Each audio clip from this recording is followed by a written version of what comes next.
Bapak Ibu, saudara-saudari yang terkasih, selamat sore. Di Inggris ada sebuah klub sepak bola yang namanya Liverpool. Nah, ada fans Liverpool di sini? Gak ada. Oh, ada. Wah, Pak Wasit dan saya juga. Kita sedang terseok-seok tapi nggak apa-apa. Penuh pengharapan, Pak. Ya, kenapa Liverpool? Liverpool ini memiliki suatu lagu kebangsaan begitu untuk klub tersayangnya ini ya, klub kesayangannya. Judulnya You Will Never Walk Alone. Sebuah lagu yang juga menjadi suatu slogan. Hal yang sangat nampak dalam ideologi klub, yaitu You Will Never Walk Alone. Dalam bahasa Inggris itu. Kalau bahasa Jawa kira-kira kon ora melaku dewean ngono.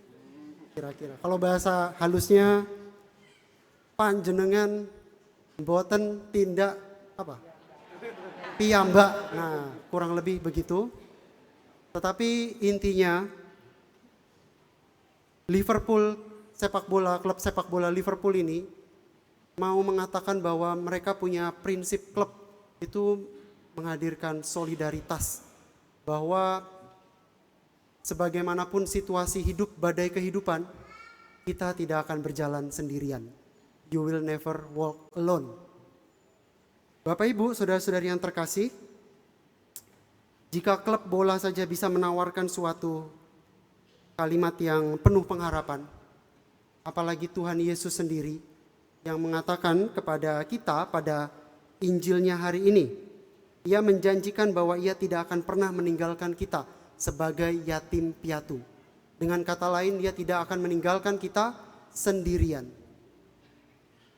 Dan seperti yang Romo Teddy katakan tadi di awal, bahwa sekarang kita sedang memasuki minggu ke-6 Paskah. Tidak terasa sudah 6 minggu kita merayakan Paskah. Dan ini artinya adalah minggu terakhir sebelum kita merayakan kenaikan Tuhan. Jadi ini adalah bisa dibilang wejangan akhir kepada para murid sebelum secara fisik Tuhan Yesus akan meninggalkan murid-muridnya. Ada satu pesan yang luar biasa kuat, bahwa aku tidak akan meninggalkan kamu seorang diri. Aku tidak akan meninggalkan kamu yatim piatu, kata Tuhan Yesus. Artinya dalam situasi kehidupan seperti apapun ke depan ataupun saat ini, Tuhan memiliki janji yang tetap sama, bahwa Ia selalu ada di sisi kita. Dan itu adalah janji Tuhan kepada kita, bahwa Ia akan selalu ada di sisi kita. Bapak Ibu, saudara-saudari yang terkasih, namun kita tidak lagi melihat Tuhan secara fisik. Kehadirannya yang Ia janjikan itu tidak lagi kita bisa alami seperti zaman para rasul. Ketika para rasul bisa berbicara dengan Tuhan muka dengan muka, bisa menyentuh Tuhan, bisa melihat Tuhan secara fisik. Nah, itu semua tidak bisa kita lakukan saat ini. Karena Allah adalah roh, jadi wajar kalau kita tidak bisa melihatnya saat ini dalam rupa yang bukan fisik. Tetapi Ia sungguh berjanji dan sudah Ia genapi bahwa Ia akan mengutus Roh Kudus-Nya. Tadi dikatakan bahwa aku akan mengirim penolong yang lain atau roh kebenaran. Maka itu adalah roh. Wajar kalau kita tidak bisa melihat Tuhan, tidak lagi bisa memegangnya secara fisik. Tetapi Ia hadir sebagai penolong yang lain. Bapak Ibu, saudara-saudari yang terkasih, meskipun kita tidak bisa melihat Tuhan secara fisik, apakah kita percaya bahwa Tuhan sungguh ada di sisi kita? Apakah ini hanya slogan seperti Liverpool itu tadi, yang gak tahu benar atau tidak, omong kosong atau tidak? Apakah kita sungguh percaya bahwa Tuhan ada bersama dengan kita? Saya rasa dalam kehidupan sehari-hari juga banyak hal yang tidak bisa kita lihat, tetapi dapat kita rasakan kehadirannya, bukan? Contoh, Madiun ini lagi panas-panasnya, tiba-tiba ada angin sepoi-sepoi. Wah, sejuk sekali. Apakah kita melihat angin itu? Tidak kelihatan. Bagaimana wujud angin? Tidak tahu kita. Tapi kesejukannya bisa kita rasakan. Kenikmatan angin sepoi-sepoi di saat panas itu sungguh nyata. Bukan omong kosong, tapi sungguh nyata. Dan kerap kali juga dalam kehidupan sehari-hari banyak hal yang tidak kita lihat namun bisa kita rasakan. Saat orang bilang, aku cinta kamu, percaya? Percaya enggak? Percaya, enggak bisa dilihat cinta itu apa wujudnya. Tetapi ada hal yang menenangkan saat kita mendengar kata-kata aku cinta kamu. Padahal wujud cinta itu kayak apa? Belum tahu. Maka tidak semua hal memang diukur dari apa yang bisa dilihat atau tidak dilihat. Maka ketika Yesus bilang bahwa ia tidak akan meninggalkan kita seorang diri, lalu faktanya Yesus naik ke surga, bukan berarti ia berbohong. Ia sungguh mengutus Roh Kudus-Nya untuk menjadi penolong bagi kita, sekalipun kita tidak bisa melihatnya. Bapak Ibu, saudara-saudari yang terkasih, lalu pertanyaannya, apa yang dilakukan Roh Kudus bagi kita? Jika Yesus menjanjikan Roh Kudus kepada kita untuk menjadi bekal supaya kita bisa menjalani kehidupan ini dengan segala kondisinya, baik susah maupun senang, duka maupun suka, sakit maupun sehat, untung maupun malang. Itu semua karena Roh Kudus ya memiliki peran dalam hidup kita. Setidaknya saya ingin membagikan kira-kira 3 peran Roh Kudus yang dapat kita rasakan dalam hidup ini. Meskipun kalau kita telusuri lebih lanjut ada banyak, tapi saya membatasi 3 saja. Yang pertama, kita bisa merasakan bahwa Roh Kudus itu menolong kita. Sungguh ia adalah penolong yang lain. Maka ia sungguh memiliki sifat yang menolong. Berapa kali dalam kehidupan kita merasakan kadang-kadang bingung dalam mengambil keputusan, bingung dalam melangkah, mau kemana setelah ini. Tapi berapa kali juga saat kita hening, kita mohon Tuhan untuk membantu, Tuhan memberikan jawaban. Entah secara langsung, entah melalui orang-orang di sekitar kita, tetapi selalu ada jawaban. Dan itu tidak lepas dari janji Tuhan bahwa ia selalu menyertai kita dengan Roh Kudus-Nya. Maka Roh Kudus itu adalah sungguh penolong kita yang memberikan kebijaksanaan dalam memutuskan. Memberikan kita juga tuntunan dalam kebingungan. Wah, yang sekarang udah kelas 3 SMP atau kelas 3 SMA nih, habis ini kemana ya? Bingung. Kebingungan ini hadapilah bersama Roh Kudus. Karena Roh Kudus menuntun kita menghadapi kebingungan. Dia adalah penolong. Dia juga memberikan kita keberanian dikala ada ketakutan. Tentu dalam hidup ini banyak hal yang membuat kita takut. Ketidakpastian, masa depan, perang. Segala sesuatu membuat kita cemas, takut, gelisah. Dan Roh Kudus di sini menolong dengan memberi kita roh keberanian. Damai sejahtera ia berikan juga dalam menghadapi permasalahan hidup. Tentu dalam menghadapi permasalahan hidup kita sulit ya bisa merasa damai. Sulit bisa merasakan damai sejahtera yang Tuhan berikan. Tetapi bersama Roh Kudus, ia menolong kita untuk memberikan damai itu. Jadi jangan heran kalau kita melihat orang yang hidupnya banyak masalah, tetapi rasanya dia bisa menjalaninya dengan tenang. Ada suatu ketenangan dalam hidup seseorang dalam menghadapi permasalahan hidup. Nah, itu adalah ciri-ciri orang yang hidup dalam Roh Kudus. Maka orang yang hidup dalam Roh Kudus sungguh nampak dalam bagaimana ia menghadapi pergumulan. Karena Roh Kudus menolong dia. Karena orang itu tahu bahwa ia tidak berjalan sendirian. Yang kedua, selain menolong. Tadi yang pertama apa? Roh Kudus menolong. Yang kedua, Roh Kudus menguduskan kita.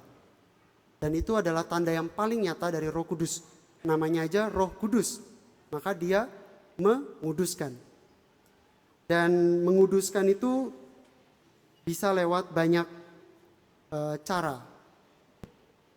Yang pertama mungkin kita bisa melihat dalam penderitaan. Tadi dalam bacaan kedua, Rasul Petrus mengatakan apa? Lebih baik menderita tapi melakukan kebaikan yang dikehendaki Allah daripada menderita karena melakukan kejahatan.